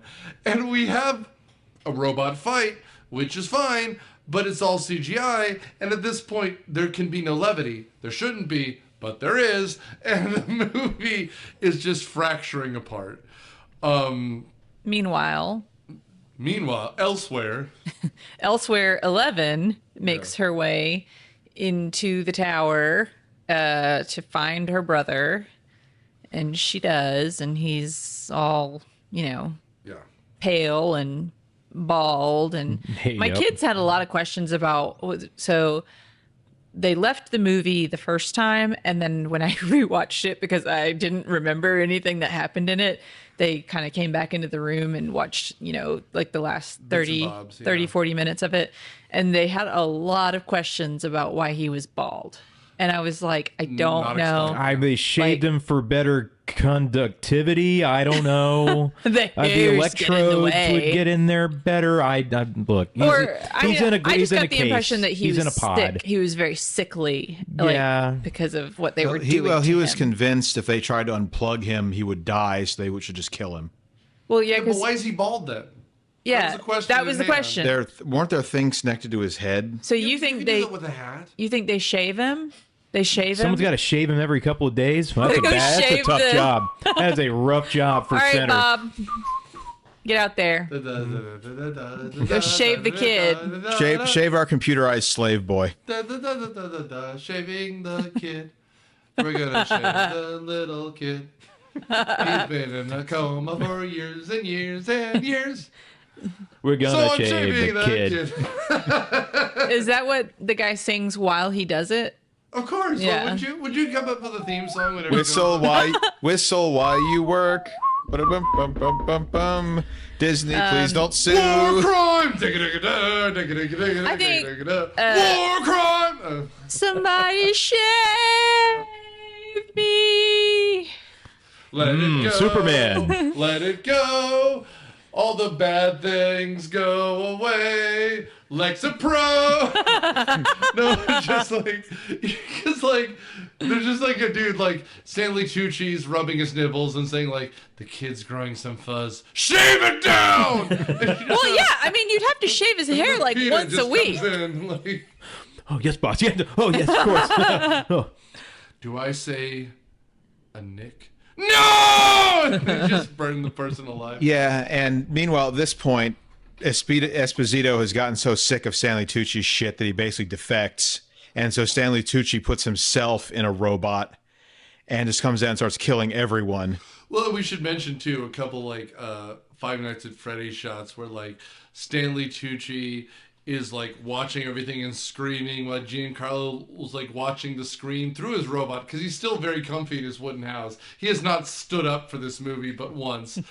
And he's like, my God, they're killing good people. And we watch, like, Mr. Peanut clubbing a man to death with his cane. And we're like, thank God we have a hero, I guess.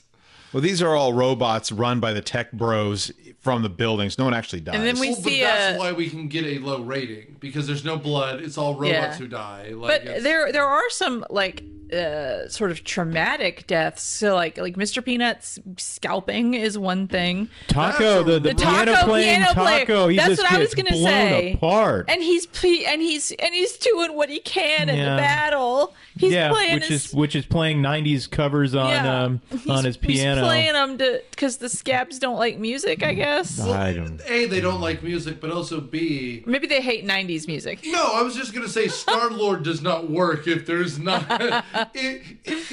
If he doesn't close his eyes and imagine he's in a sports bar, he is not going to show up for the chicken wings. You know what I mean? Yeah. And so, like, That death just... sometimes he's just a city boy living in a lonely world. Like, and he takes the midnight train. It could be going anywhere. You know, it shouldn't make me that mad that they just these shows and movies, they keep going back to that fucking song. It's just like, come on, we know. Don't stop believing. We've heard it a million times. It's used in everything. Cool your millennial heart. Come on. I love you that to death, song. but here's the thing. I can't deal with it anymore. Don't stop. Come here, Alex. Everybody hold hands. We're going to sing. Here's the problem. No, Kieko, I can help. Because I can't deal with it anymore. No, he's going We're out all of his holding cage, hands. but he's doing just fine. He's gotta go down because he wants it all. Started out with a kiss, but how did it end up like this? I'm getting It a was little only sick of a that one kiss. too, Yeah, so- honestly. But that's the millennial version of that. I song. know. And so, meanwhile, while Robo I'm Tucci, Mr. Brightside. I'm sorry. Go And ahead. she's meanwhile, Robo Tucci just murdering everybody. So, Oh, Matt was done. Matt was done and with that. Millie Bobby Falling Brown. with the ball, da bang, diggy, And diggy, diggy. Said the boogie. I'm running for Senate. And Millie Bobby Brown is in headspace with her brother, who tells Is him Kid Rock running for He Senate? tried. He failed. Oh, gosh. who tells him that to stop Tucci, he has to grabbed her. she has No, sorry. she has Just run him. she has to unplug him and let him die, Yeah. which she does, and it's incredibly This is- sad. This is a scene about assisted suicide, and it would have worked until the ending. Assuming that really is him in the Stop. We have Bot. to get there. No, you're right, but we have to get there. and so, So, she unplugs just when Stanley Tucci's about to kill Chris Pratt. Yes, but I do want to describe the scene because Matt is right. It is a sad scene. She goes to her brother. The brother is now shaved. He is shorn like a... He is shorn like an Austin Powers scene with Miss Dr. Evil. But in order to talk to him, and by the way, the robot is also now attached to the Matrix. She puts on the headset to talk to her brother. And we get cut back to the scene where he keeps farting on her. You know what they could have done? They could have had him be in, you know, that 90s game Chips Yes. challenge? He should have been stuck in that. He could have been, but that would have required gravitas. Yeah, I know. Or again, the problem is, I'm sure Steven Spielberg is on on his phone, ready to text the second they sue for Ready Player One, right? But the scene here is sweet, but it is exactly going to the upside down in Stranger Things. Yeah. Because what do? She puts on the visor. They go to this alternate world, which is tinted a different color. It's a house covered in Christmas lights, which is the whole the season. and she's there with her brother. They're just lying down. And the brother is saying, "Kill me!" Like, which is a lot for a child. But she unplugs him, essentially turning off his life support, which is rough. But again, this is Kevorkian-esque assisted suicide. Does the movie take a role, like an opinion on assisted suicide? For 7 seconds, it kind of does. Stanley Tucci realizes he's lost money. And no one thinks about, at least until the end, that these robots all have robots in them. So they record everything. And then Stanley Tucci's like, "Oh my God, you recorded that?" And then he's taken away to prison. Right? Like, it's, and then Chris Pratt, and again, this is why the movie sucks. Why? She is sitting, you know, like crisscross applesauce. When we were young, they called it Indian style, but she's reminiscing. In 1994, we absolutely called that Indian style. And she said, "Our particles will intertwine. He's not really dead. We are connected forever." And Chris Pratt goes, "I have no idea what you're talking about." Which, again, is a joke which you can't make after they tortured a boy to death for years. And they made him feel like it was his fault, too. He even had guilt about it, he talked Yes! about. It's like, it's my fault. You have to kill me for that reason, too. Kill me! Like, it's so awful. And then they have this Sony, like, little camcorder, and she's recording the answer, and she's like, "You're all free now. You don't have to use technology." And that's why 5G is in the COVID vaccine. And you're like, okay, I guess. And then everyone shuts down, and Mr. Peanut's, I guess, the vice president now. I don't know how this movie ends, because then we have a montage, and the movie just goes, credits. And we see Roly Poly Oly getting thrown into a land, what's it called? A landfill. No, a dumpster landfill. And we also see Jason Alexander looking at the sun, which he hasn't done in months, apparently. Which you're not supposed to do. No, God, no, you can't. Unless you're the president. Yeah. And then you're immune. He does have full immunity. And then we laugh and hug and argue, and your particles stay with you, which is where you sell Scientology on people, I guess. And then maybe we stay together forever, but you can't happen if you close yourself off. It can only happen here in the real world. And then Mr. Peanut cries because he's a robot. And then the Hamburglar cries and they're a robot. And they're alive and they're real, which no one cares about because they're robots. And then in a puddle of water, we see the robot come to life again. Question mark. Because I guess assisted suicide doesn't matter. And that's it. Fuck, this movie sucks. So was that robot dead before her brother stole and inhabited it? Didn't work anymore, right? Like, it was lifeless. So now the kid is the robot. Yeah. Pretty good for a meat puppet. That's what I say to So my they penis. wanted a sequel. I think they did, and apparently I don't think it's they in the canceled it because cards. The movie died. Yeah. Man, that was a lot of money to spend on this movie. No, they A could lot. have fixed the water in Flint. Well, and Netflix, like, they don't make money on their movies. They don't. I mean, that was the whole thing with, like, K-pop Demon Hunters, which was a great movie, but... The idea is that you get more people to subscribe. Yeah. And K-pop may have this did not. Yeah, like, and so we end with a scene I would imagine is designed to get people to watch, which is a dog. Everyone loves dogs. And the dog is drinking water out of, like, it looks like the rear of a car, right? And then the robot comes into the shadows. Like, it's just CGI nonsense. Yep. But And it's like 1 second, but you see it, so... we see it. Yep. And then, like, the music kicks in, and that's the end of the movie. It's Yoshimi Battles the Pink Robots by the Flaming Lips. And by the way, the music here, I would imagine, almost cost as much as the actors because the music is delightful. They did a piano Wonderwall over one of those closing montages. So baby. What else did they do? God, No, like it's a good soundtrack. They did. If this came out on vinyl or something, buy it because it's good. a piano, Every Rose Has Its Thorn was in there. Every movie sucks like shit. Ewalt, give us your final thoughts. Man, I was just reading that Universal didn't want this because it was going to cost like $200 million estimated, and then it went to like 300 to 320 for Netflix for the budget for this. And I just can't. My goodness, this was just like I don't even see visually where that all went. I mean, yeah, it looks fine, looks okay, To the actors, looks all right. it's a huge cast. Pratt got like 20 million, and Millie Bobby Brown got like 5. I was reading apparently. I don't know if those are exact officially reported figures, but I mean, this, yeah, I couldn't stop thinking about Borderlands that we watched about a year ago.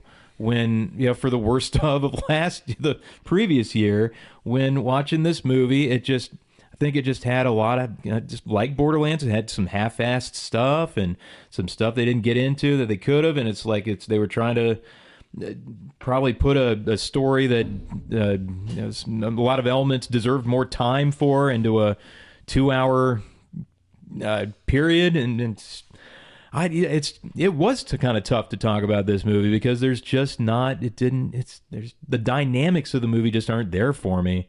Yeah, would I say watch it? I don't know. I'm kind of torn on that. I mean, sure. Have it on in the background like Kieko did the first time. That's what I would say. Kieko? No. I watched this movie twice, and I recommend that you don't watch it at all. It's just not good. It's like weirdly organized, and it has some like cute or funny moments, but like not enough for it to really be worth it. It has some story elements that are sort of interesting, but not enough for it to be worth it. Just don't. Matt, you can go last because you suggested this, but I still thought it was entertaining, although you guys did point out some flaws with it. Like Nick pointed out, it could have leaned more into the 90s, but it's not bad. Well, a second ago I was going to give you the last word, but you chose not to. I'm going to say this is one of the most disappointing things I've seen in a very long time. No, it's true, because like Since Borderlands last year. no, but like the problem with this is it could have made an opinion about anything, but it chose not to. Is AI good or bad? Can't decide. Is computer visors good or bad? Can't decide. Because like here's the thing. Was using visors the thing that saved us or not? Who knows? Because Giancarlo used them and decided to be good. Is humanity better than robots? Can't decide. And the problem is it's not just the morality is totally wrong. And something I will give my good friend here, Matt, credit for is when he's writing his story and it's based on the Mongol invasion of something, he keeps it morally consistent. This has no idea what it wants to say. It's as though the Russo brothers were afraid they would lose their money if they made a decision. Like, because truly, like, I can't even tell you if it's okay with AI or not. Because, like, Mr. Peanut shows up at the hero, but only because humanity helps it. So is it saying humanity and robots can work side by side? Doesn't say that either.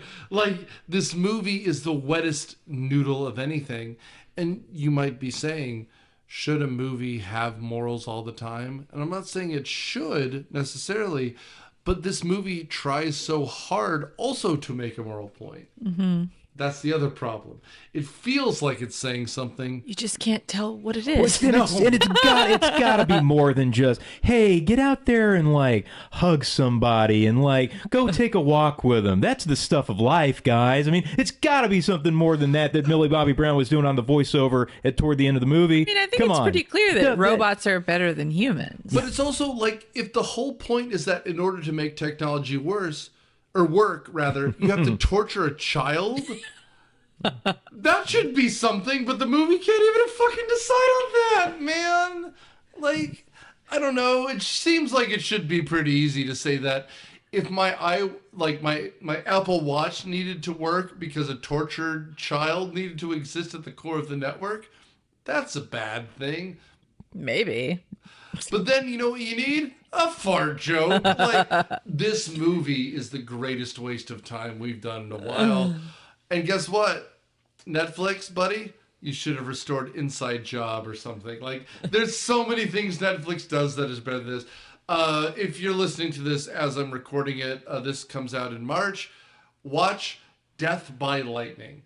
That's delightful. It has Michael Shannon. It has Nick Offerman. It's about the assassination of Garfield. It is delightful. There's boobs for no reason. You'll have fun. Woo-hoo! Because the assassin of James Garfield was a part of a sex cult for a while. Oh, I thought you meant like not lasagna, not like I hate Mondays. I thought you meant Garfield the cat. No, I thought it was like president. I thought it was like Who Framed Roger Rabbit. Not like, Andrew Garfield. I mean, I imagine Odie would have great pair of tits, but no, I guess Nermal might have great. So stay tuned next week.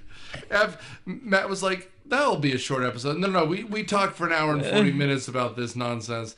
But we've done War of the Worlds. We've done The Electric State. And don't worry, Snow White and Jurassic Park Rebirth coming soon. Night, everyone. Thank you. Myopia Movies is executive produced by Nick Hoffman and produced by Alex Ewalt, Kieko Childs, Matt Quinn, Nick Hoffman, and Noor Chernett. It is edited and engineered by Noor Chernett. The theme song is Surf Shimmy by Kevin MacLeod from Incompetech.com. Licensed under Creative Commons Attribution 3.0 license. All rights reserved. Thanks for listening.